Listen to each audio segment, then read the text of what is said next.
চরপেশন মনপুরা হচ্ছে নদী ভাঙ্গন কবলিত একটি জনপদ, যেখানে নদী ভাঙ্গন রোধ করার জন্য টেকসই প্রকল্প হাতে নেওয়া প্রয়োজন। বিশেষ করে গোটা ভোলা জেলাকেই যদি বাঁচাতে হয় তাহলে টেকসই প্রকল্প হাতে নিতে হবে, পাশাপাশি বেড়িবাঁধ দিতে হবে এবং মনপুরায় কোনো বিদ্যুৎ নেই, বিদ্যুৎ সরবরাহকে নিরবিচ্ছিন্ন করতে হবে। মহামান্য রাষ্ট্রপতি যে ভাষণ দিয়েছেন সেখানে শহীদ রাষ্ট্রপতি জিয়াউর রহমানকে স্বাধীনতার ঘোষক হিসেবে অভিহিত করেছেন। আমাদের প্রিয় নেত্রী প্রয়াত বেগম খালেদা জিয়াকে গণতন্ত্রের জন্য সংগ্রাম করতে করতে গণতন্ত্রের সমর্থক শব্দে পরিণত হয়েছিলেন, আপসীর নেত্রী হিসাবে স্বীকৃতি দিয়েছেন। সর্বোপরি গত 16 বছরের শাসনকে তিনি ফ্যাসিবাদী শাসন হিসাবে বর্ণনা করেছেন।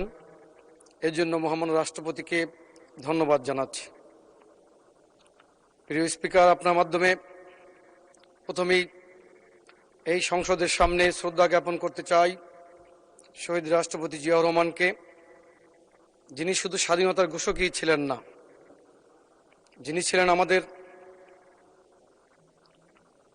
আনন্দের অনুঘটক, আমাদের সাহসের প্রেরণা, আমাদের বিজয়ের মহানায়ক, যিনি ছিলেন বাকশালের গোর খোদক, যিনি ছিলেন সবুজ বিপ্লবের কাব্য কিষাণ, বাংলাদেশের অসম্পূর্ণ এবং সংকীর্ণ একটি জাতীয়তাবাদের বিপরীতে যিনি আমাদেরকে একটি সার্বজনীন সমাধান দিয়ে গিয়েছিলেন। একজন নেতা পৃথিবীর সবচাইতে হাস্যকর বক্তব্য রেখেছিলেন, পাহাড়িদের উদ্দেশ্যে বলেছিলেন, তোমরা সবাই বাঙালি হয়ে যাও। কাউকেই বাঙালি হতে হয়নি, কারণ শহীদ রাষ্ট্রপতি জিয়াউর রহমান সমতল ভূমি থেকে পাহাড়ি অঞ্চল পর্যন্ত বাংলাদেশের প্রতিটি নাগরিককে একই পরিচয়ে আবদ্ধ করার জন্য দেশপ্রেমের শ্রেষ্ঠ দর্শন বাংলাদেশি জাতীয়তাবাদ আমাদের জন্য রেখে গেছেন। শুধু তাই নয়, দেশ, মাটি, জীবন, ধর্ম, শিক্ষা ও বোধের আলোয় গড়ে ওঠা আমাদের যে সংস্কৃতি, তিনি তাকে লালন করেছেন। আমাদের পররাষ্ট্রনীতিকে নির্দিষ্ট চৌহদ্দি থেকে বের করে এনে তিনি সার্বজনীন করেছিলেন। আমি স্মরণ করছি দেশনেত্রী বেগম খালেদা জিয়াকে, যিনি বলেছিলেন, বাংলাদেশ ছাড়া বাংলাদেশের বাহিরে আমার আর কোনো ঠিকানা নেই। যিনি বলেছিলেন, ওদের হাতে গোলামীর জিঞ্জির, আমাদের হাতে স্বাধীনতার পতাকা। বাংলাদেশে নিযুক্ত বিশ্ব ব্যাংকের সাবেক কান্ট্রি ডিরেক্টর ক্রিস্টিনা ওয়ালিক বলেছিলেন, বাংলাদেশের শিক্ষা, সংস্কৃতি, উৎপাদন, উন্নয়ন এবং গণতন্ত্রে বেগম খালেদা জিয়া যদি আর কোনো অবদান নাও রাখে, শুধু বাংলাদেশের নারী শিক্ষার জন্য যে ভূমিকা রেখেছিলেন তার জন্য তিনি বাংলাদেশের চিরস্মরণীয় হয়ে থাকবেন। বন্ধুরা আমার, আমি সম্মান জানাচ্ছি আমার প্রিয় নেতা, আজকের প্রধানমন্ত্রী জনাব তারেক রহমানকে, যিনি আমাকে মনোনয়ন দিয়ে আজকে কথা বলার সুযোগ করে দিয়েছেন এবং রাজনীতির খোলা হাওয়ায় যিনি বড় হয়েছিলেন, রাষ্ট্রপতি পিতার উদার স্রোত দ্বারা যার বুকে বহমান, প্রধানমন্ত্রী মায়ের লৌহ দৃঢ়তা যার প্রকৃত স্বভাব, যিনি হাজার মাইল দূরে থেকেও বাংলাদেশের স্বাধীনতা সার্বভৌমত্বকে রক্ষা করার জন্য, প্রতি ইঞ্চি ভূমির সার্বভৌমত্বকে নিশ্চিত করার জন্য নিরন্তর প্রাণান্তকর ধীর নীরব সংগ্রাম চালিয়েছিলেন, যাকে আমরা স্বপ্ন দেখেছিলাম সাথে নিয়ে গণতন্ত্রের অভিষেক উদযাপন করব। জনাব তারেক রহমানের প্রতি কৃতজ্ঞতা জ্ঞাপন করছি আমার চরপেশন মনপুরার ভোটারদের প্রতি এবং সকল স্তরের জনগণের প্রতি, যারা আমাকে এর আগে কখনো নির্বাচনে পায়নি, কিন্তু প্রথমবারই আমাকে পেয়ে তারা আমাকে বিপুল ভোটে নির্বাচিত করেছে। বিশেষ করে বরিশাল বিভাগের সর্বোচ্চ ভোটের ব্যবধানে আমাকে নির্বাচিত করেছে। আমি বরিশাল বিভাগের নির্বাচনী প্রচারণায় যে সমাবেশ হয়েছিল, সেই সমাবেশের স্টেজে আজকের প্রধানমন্ত্রীকে আমার চরপেশন মনপুরার 4টি বিষয়ে বলেছিলাম, বিশেষ করে ভোলা জেলা সম্পর্কে।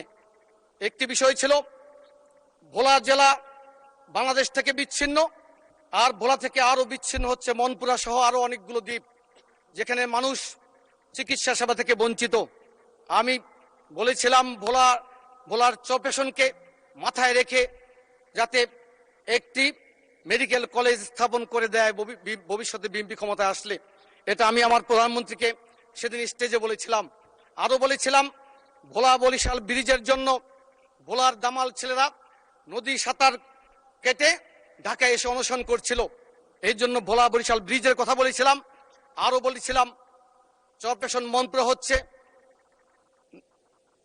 নদী ভাঙ্গন কবলিত একটি জনপদ, যেখানে নদী ভাঙ্গন রোধ করার জন্য টেকসই প্রকল্প হাতে নেওয়া প্রয়োজন।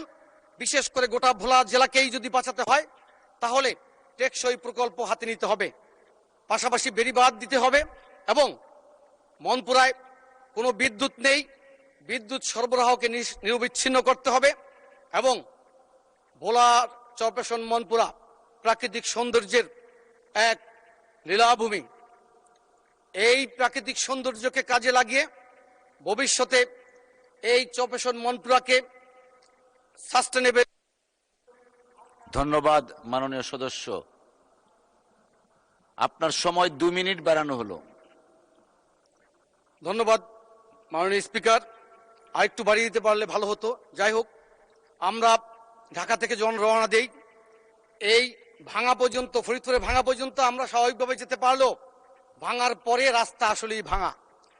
কিন্তু প্রায় 30টি নির্বাচনী আসনের অসংখ্য জনগণ এই রাস্তা দিয়ে চলাচল করে। অতএব ঢাকার সাথে সম্পৃক্ত হওয়ার জন্য এই রাস্তাকে 6 লেনে উন্নীত করার আবেদন থাকলো আজকের এই মাননীয় সংসদের মাননীয় স্পিকারের মাধ্যমে এই মহান সংসদে।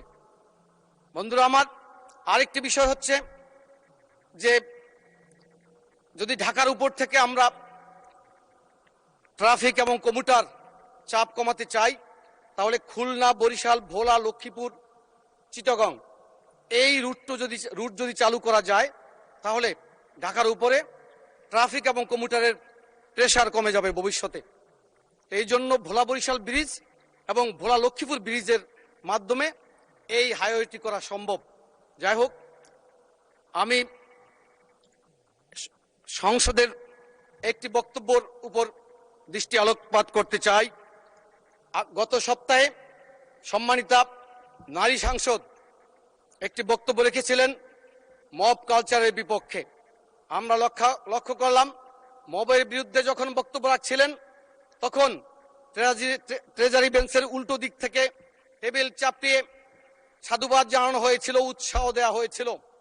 কিন্তু আমরা সন্দিহান হই তখন যখন আমি চিন্তা করি যে ভোটের আগে আমি যখন এই চাঁদাবাজ এবং কথিত মাদক ব্যবসায়ীদের বিপক্ষে বক্তব্য রাখতাম তখন চাঁদাবাজরাও হাততালি দিত এবং মাদক। অসংখ্য ধন্যবাদ।